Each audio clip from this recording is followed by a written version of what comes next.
Welcome back, my fellow dupes, to Oxygen Not Included. Today I got some more mere madness for you, and we are going to be firing off this rocket to visit some places out here in the star map. However, one of the other stories that's going on here is I have way too much carbon dioxide. This has led me to kind of make some changes to the piping, although please don't look too close. This might actually violate terms of service on YouTube.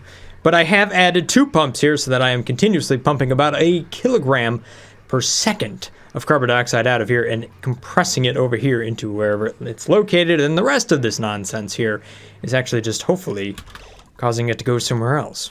Although we'll have to kind of see how that all works out. But if I can't get that under control, I'm going to have to think of something a little bit different, because you can see just how much carbon dioxide is built up in this area. Although, that also does kind of show the value of having liquid locks over here, so that way we don't mess up the farms. And even though my dupes might not be able to breathe, they can still eat. Alright, so let's get this rocket fired up here. So, what we got going on here is a little bit of automation that's connected to the command module here.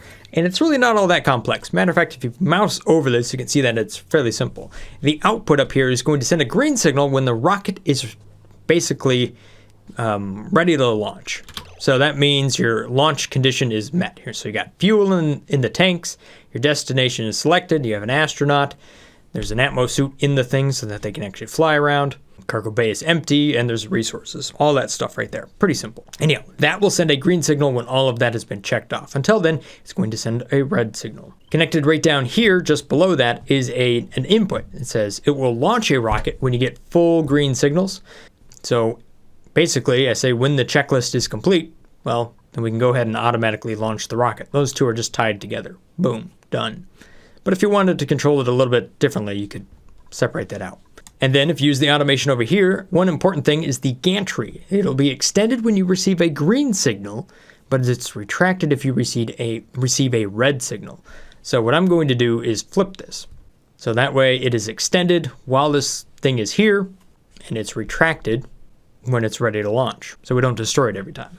Now there's a little bit more to this, because what we have right here is a space scanner, and that's going to be looking at our rocket, and it will send a green signal when it's detecting the rocket returning. So we also need to tie this into the whole automation thing. The real question is, where do you want to put it? Technically speaking, it doesn't actually need to be way out there in space. You can kind of just put it right here, and it should work out just fine. So let's go ahead and dig that out, just like so. Put a couple of ladders there, and bingo. All right, as far as the automation is concerned, you can see that obviously we're going to send a red signal. That'll be the doors closed. Green signal, doors open. So this automation that we're also using here is going to be up here on the doors as well. Thing is, I'm using tungsten for all the automation that is going to be where the rocket goes past. If you start to deal with hydrogen rockets, they are incredibly hot and will actually melt everything except for the tungsten automation. So something to keep in mind. All right, another thing is we're going to need a lot of power up here in order to operate the gantry, operate the doors, and also power up the space scanner here. Now, last time here, we set up this whole power bank thing, so we actually have a spot to take some power out of here and to pipe it all the way up there. So we can add this to the spaghetti and bring some power up there. This will be for silo stuff. Same sort of thing here. You want to make sure that you have like tungsten right down here so that you don't melt your wires. That would not be good. Steel is your next best option. And again, steel is good enough for most things. Like, we don't need this for steam, but better to be prepared than not prepared enough. Now, if you're really limited on tungsten, by the way, just only put it right here in the middle, because that's where the hottest bit is going to be. The next hottest bit is going to be the left and right of that, because that's kind of where the exhaust of the rocket happens. So if you're really limited, just kind of do like the middle piece or the middle 3 pieces. I've got enough tungsten, I'm just going to make it the full width so I don't have to worry about it. I would hate to kind of go away from this and come back in an hour or so and have it not be operating because it melted. And obviously, if you have wires that are running inside of insulated stuff, you don't have to go crazy with it. But just to keep things safe, anywhere I am kind of in a more conductive spot, then I'll just make that out of steel, just to make sure that that doesn't melt. All right, let's try to get a reading somewhere on the amount of carbon dioxide we have. If I put like an atmos sensor here so that I can always remember that I'm reading this spot, then that'll give me some sort of idea. I think I've been looking at this spot beforehand, and I feel like it was up to at 1.7 kilograms. So I feel like we're actually going down, but I don't know. I was also venting out some polluted oxygen over here and pumping it into this spot over there, which should have given me a little bit more oxygen, but who knows? It's not the best looking thing. Over here on the modded side, we continue to dig and do all that fun stuff. I think the reason some of these ladders are not being built is because for some odd reason they were set up to be made out of sandstone, which clearly I don't have any sandstone around. Boatloads of igneous though, so we can go ahead and do that. Oh, one of the things I didn't show you last time, but I had an issue with, is when I went to build this automation wire up here, I had actually accidentally made it out of lead, which caused it to break every now and then, because it got a little bit too hot. So you gotta be careful of that stuff. Lead does not have the temperature resistance needed to kind of work in this environment. Everything else should be just fine, just not lead. Also just continuing to scan space here, and that works just like that. One kind of a shortcut way to get to it is if you build one down low, you don't have to go all the way to the top of your map, even though you can make and record shortcut keys or whatever to get there. But yeah, you can click on this and be like, oh, okay, click on that, analyze it. All right, so one of the questions I get a fair amount here is do the jet suits actually cause a bunch of lag in the game? Now, I've kind of already done a couple of videos where we bench test different things, and you know, well, anything that allows dupes to make decisions do cause lag. I never really felt like it was a major contributor. We did kind of reduce the size and whatnot. But what I can do here is we can actually just say, don't go through here, and then we'll see what kind of like the frames are next time around. In this area, I was getting about 15 frames per second, but there's other things going on in the map as well, such as meteorites and whatnot. So that's always something to keep in mind. Also, this time is a big one as well, because when your dupes are sleeping, you should get more frames than when they're out making decisions and whatnot. But hopefully we'll get at least a decent answer here if I kind of just disable that for a little bit and kind of see how this next cycle goes. All right, so you can see that we're into the cycle here. I'm kind of bouncing between, well, there's no dupes on the screen at the moment, but there's about 19 or so FPS. Let's see if this instantly changes the second I allow that. Still 17, 19, 18. See, it's all the exact same numbers, even though it is available. I mean, there are moments where there's a little bit less FPS, but honestly, to me, I don't really see it being all that different. I'd have to do something a little bit more intensive than, you know, enable or disable. But the idea that having jet suits automatically lags your game out, like I've never seen it. I know by the time you get to the point where you have jet suits, you know, your game is already kind of lagging out. So that's more what I've noticed. But don't get me wrong, like a dupe up here trying to make a bunch of different decisions, like that's gotta count for something. Like I know it can't be free. Alright, so I have everything all built up now. We've got the space scanner looking at the rocket. Now in this current position right now, since it is looking at the rocket, it is consuming 120 watts. I'm not gonna do anything about that right now because I have the extra power. It's not a big deal. And the automation is hooked up to all the doors and everything, and gantry's ready to go. So at this point, I can actually go ahead and load up a duplicate and send them out there. So let me go ahead and throw Lerda here into our first steam rocket, and then we should see that this thing is automatically going to take off and fly out here to the first carbon asteroid. Get a little bit of a follow cam on Lerda here. Doop, doop, doop, doop, doop. And just like this, she's now in the rocket, which means that all of that should be fulfilled out. And you can see the automation has now flipped over, opening up the doors, and then that will open up the big old bunker doors here. But you can see right now this thing is saying that the launch path is blocked, so it's not going to actually launch until it's clear. So we'll give it just a moment here, but the gantry is now retracting, so that's awesome. We're just waiting for these doors to open. It takes about 40 seconds or so we'll speed it up. And then I'll run this slow. And once these doors clear, we should see that the rocket will start to fire up.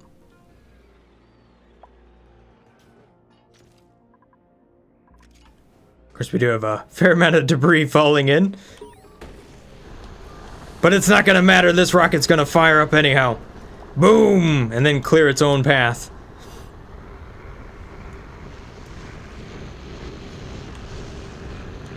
And just like that, Lurda is off to go visit our very first asteroid.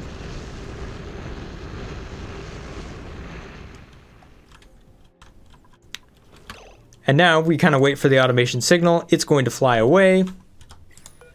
And then once that happens, the doors will then close up. And just like that, they have now closed up. So it looks like I actually need a door right here just to kind of keep in this steam, because right now it's actually venting out into space. So I'll have to keep that in mind and deal with that. I also kind of have a little issue here with some material that kind of blocked a couple of doors. So I have to quickly go in there and kind of dig that stuff out. I do have a door down here which can kind of automatically do some things. Plus we have like munchers that we can run as well. But what I can see inside of here is just loads and loads of steam. Look at all of that. Right down here is about 6 kilograms worth of it. And look at the heat on that. Over 200 degrees. So we weren't able to convert a lot of this into steam, but you can see that there is enough steam down here, and it is relatively cool to the point where I could possibly put a pump in here and actually just kind of recharge some tanks that would then recharge the steam rocket to fire it up again and again. But in case you're wondering, if you haven't heard about this already, you can actually harvest positive water from launching steam rockets. Definitely a thing. Certainly have done it. So with that in mind, we're going to build up another rocket silo over here on the right, and this one is going to be more of a petroleum rocket. Same sort of thing, just mirrored up. Alright, so if we take a look at the star map here, you can see that we are flying out and back, so that's going to be 3 cycles. The further you go, the more cycles it takes. It can take a very long time for a dupe to go out and come back, especially if you go really far out there. There are mods to modify how long it takes, but for the most part, it's a long time no matter what. So one of the things about the space scanner here is now that that's flown away and it's not really detecting anything, it actually is not consuming any power. So if we were to look at this, you can see its current load, 0 watts. So if the rocket spends most of its time away, then you really don't have to do a whole lot to kind of, if you're trying to save energy on the whole space scanner. But honestly, at this point, you don't really have issues with power, because the only issue I have right now is these large power transformers are causing some wires to break. Because they do the whole draw too much current, and that slowly is damaging a bridge.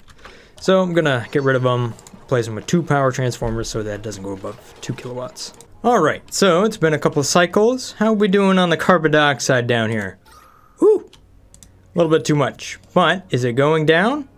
Oh, that's below 11,000, so yes, I think it is actually going down. Good. It's just going to take a really long time. Tell you what, I have been scooping up a little bit of oxygen recently with the whole this sort of stuff.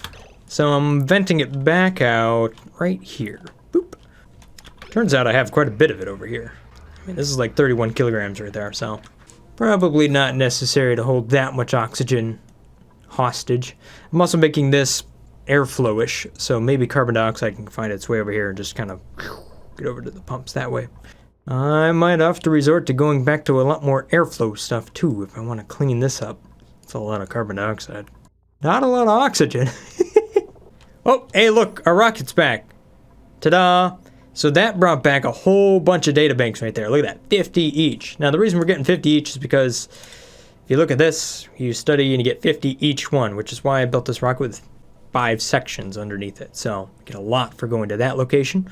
So now we're going to take this one, point it at the other location over here, and study all of this stuff and bring back even more research. So that research right there, in case you're wondering, is what's going to be used down here in our virtual planetarium, which will allow us to research the next things that we need.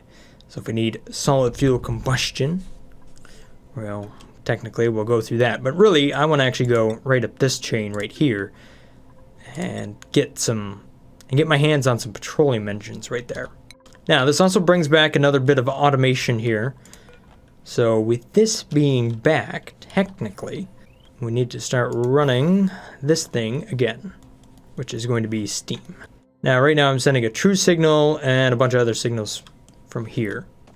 But what we could use is a signal reset setup down here, because I do have a way to detect whether we have fuel running past the rocket engine, which would mean technically it's full, or maybe some stuff has fallen on top of it and therefore it's not able to run. But I'm going to go ahead and set that up right down here. And get myself a little bit of a signal back out of there. Oh man, who's making a mess now? Oh geez, all these dupes. They got stuck over here. Dupes. Now, let's make this a higher priority. See, this is why we have mesh tiles for all of the suits. It was an interesting idea. What happens if they are stuck inside their suit and they keep soiling it over and over again? Like, I wonder if the amount of liquid just keeps building up. These are all really good questions. Hey, look at that. Some research has been completed. We now have a solid fuel thruster. Awesome. Alright, so I've spent way too much time solving a problem I've already solved a few times.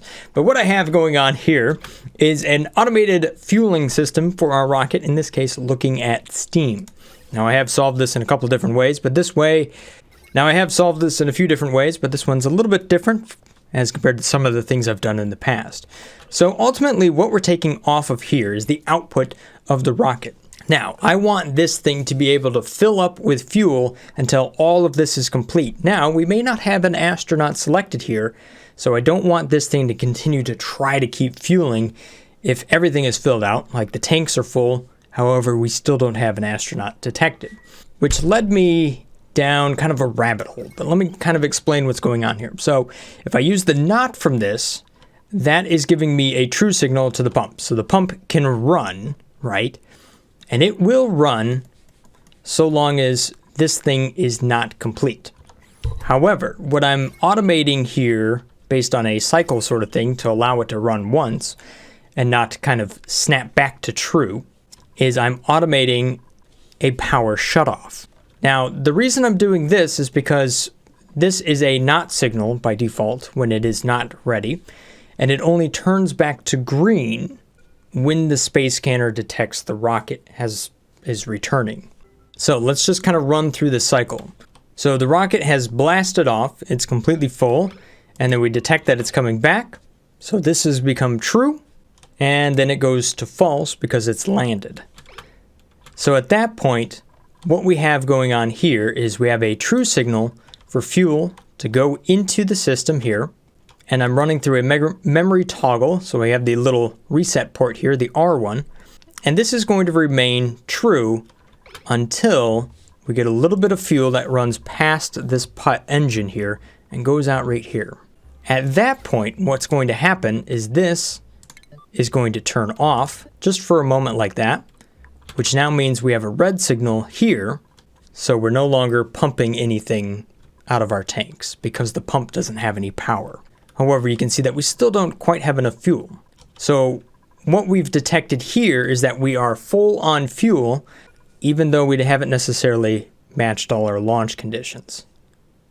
Does that make sense? Probably not. I'm trying to explain this at 1 o'clock in the morning. But essentially, this means that we can fill our engines till they're full based on the fact that the rocket has come back. And it won't keep trying to fill our engines because this is not full. Because otherwise, this true signal here would reset our memory toggle in such a way that it would continue to send pulses of fuel to the engine. It explains the purpose, but maybe not necessarily how it works. Alright, so let's just see this in action here.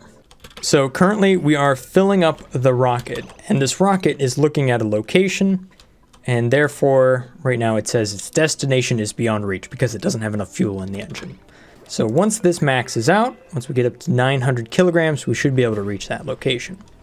And we should see that we have another check mark here. It's looking at the wrong location. Anyhow, there we go. Now it's looking at the one, and it can reach it. Awesome. But what we see here is that we still have a little bit of fuel. We're at 876 kilograms of 900 of what I've set it to. So once we go beyond that, we'll see that a little bit of steam is going to roll past this engine. So there we go. Now steam is running past this. And you can see that we're still set up here because we haven't met our condition. We've met every condition except for an astronaut. There's no astronaut in the command capsule.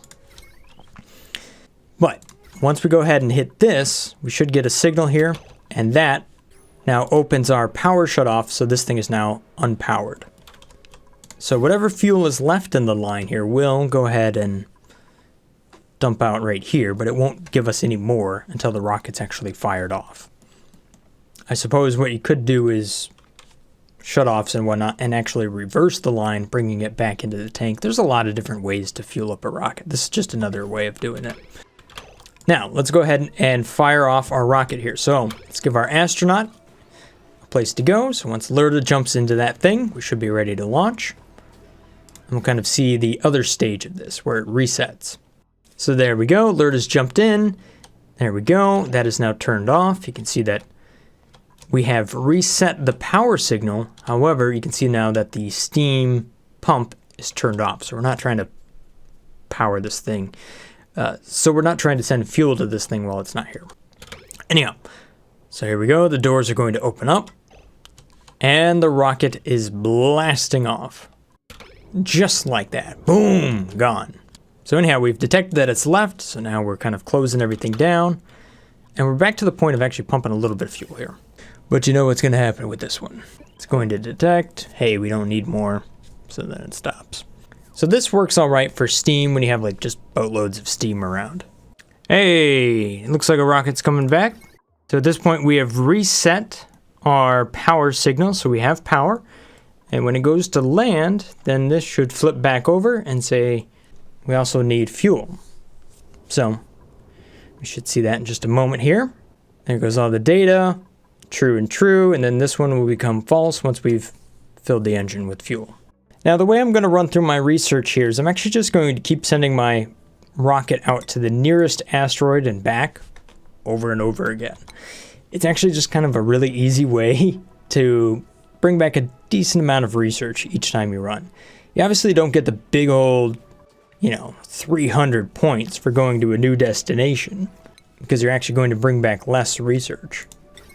But realistically, the amount of time it actually takes to go out to these early locations and come back, it's not too bad. Now, I believe Meep is also capable of being an astronaut here. Yes. He actually has 10% rocket navigation efficiency, so he can actually run out and come back quite a bit faster. Oh no, Lurda, we've broken Lurda.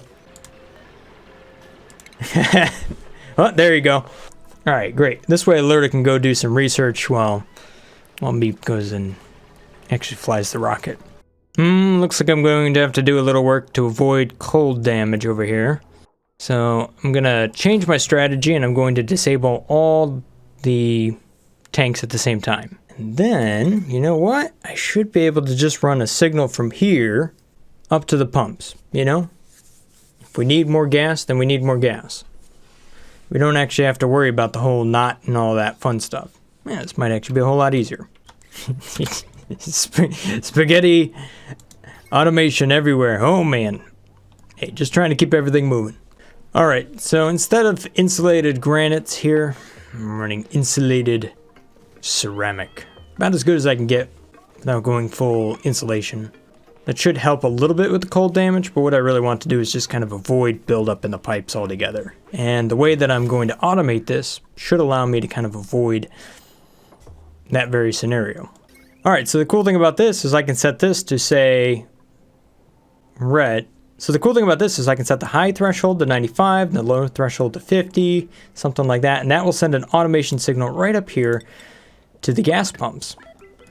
And I don't even have to worry about all of this. So really, I'm only going to pump into the tanks if I need more stuff. Ha! And since we have gas inside the tanks, the temperature really shouldn't change all that much. They tend to be well insulated, especially if they're out in space like we have going on here. This also means we should avoid buildup inside of the pipe itself. Now, I do have some mixed gases here. However, the steam engine should not care about mixed gases. It'll just kind of delete the stuff it doesn't like. That's why I'm not even worrying about it. I could filter it before we run it in, but what's the point? I figured I'll keep it simple.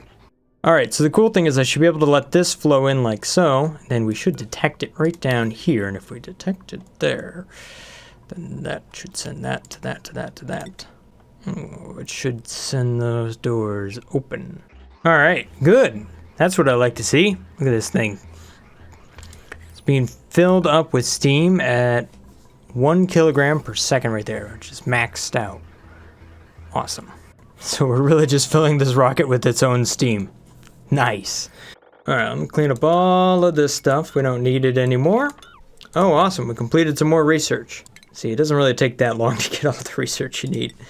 There we go. Let's go and step it up a little bit more. All right, so here's how I deal with this automation. Now that I have tanks, to be honest, I don't have to detect any of this stuff. This is all not necessary. The reason I'm not doing that is because then you got to get the timing right. Because you see how that just kind of reset? The amount of time it takes for the pipe to kind of go from here to there. Yeah, not needed. No point in making this a little bit more difficult than it needs to be. So all I'm going to do is take this automation signal and bring it right into the doors here. And then, rather than running the extra bit out, I'm just going to let this circle. So that'll come right up here and run like that, because this is never really completely full. It's just going to continue to cycle around and around, all made of nice insulated ceramic stuff, so it's not really going to matter. Not to mention it's hot over here, so hey, if anything, it might even heat up. Boop, boop, boop, boop, boop. There we go. Now, to be fair with you, we really don't even need to turn these gas tanks off like this. Although, if we were dealing with liquids and stuff like that, it might be a little bit different. Like liquid hydrogen is a bit more sensitive that way, and you kind of have to re-chill the liquid if you want to do something like this, which is completely possible. You've seen me do it many, many times at this point. If not, there's, well, there's a good many examples out there. But essentially, just have a loop that's really cold, and you have it go through a spot that's nice and cold, just to keep the fuel that's running through the loop chilly. Although you do run into restrictions on just how far you can run, like how many rockets you can run to, because all the bits that are out here end up warming up. In this case, since we're kind of going from cold to hot, it's not a big deal. But if we were to go from a liquid state, that could potentially break if it went to a gas state, like a liquid hydrogen, then that's when you run into problems. But since this is steam, it's not even a big deal. Now, the one thing that we don't have in my base is oxygen, apparently. Which is interesting because I'm not underproducing oxygen, despite this horribleness that's happening over here on the right side of the screen. Man! Now, interestingly enough, the actual amount of carbon dioxide has gone down, but the overall pressure of everything has also gone down. Looks like I'm gonna have to put a door on this carbon dioxide vent. Ugh. Fun to play with, but man, what a mess it has made. Nope, never mind, this isn't working. Plan C. So what I'll do is I'll just, rather than kind of having this number, we'll just go from that tank to that tank to that tank to that tank. This way everything should stay in motion. And considering the temps over here are 140 some degrees Celsius, I could actually probably take this and make it a radiant pipe, and that would technically kind of keep this hot. So let's give that a shot. All right, well, it's time to box in the carbon dioxide vent. It's fun and all, but it really isn't doing a lot of good for my base. All right, so there we go. Now things are looking real nice. That fills up, stops, and then this one will fill up. And there we go. Now it's running around and around, and it's actually heating up while we do this. So the steam that's coming in is at 119. And by the time it's leaving, it's 136, because it's just pulling the heat out of here and actually putting it into the tanks. Speaking of things that could pull heat out of an area, this would be a good spot for a couple of steam turbines if I really wanted to do that.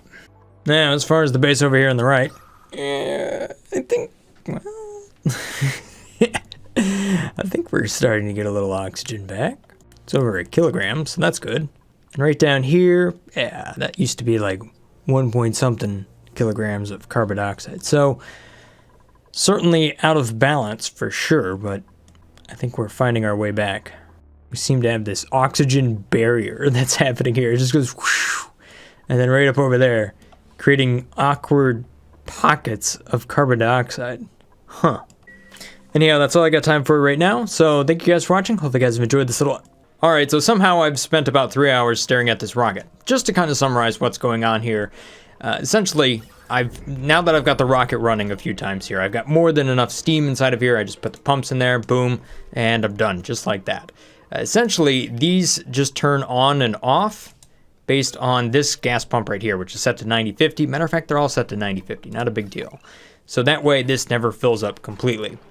That's all the automation that's needed right there. Very simple.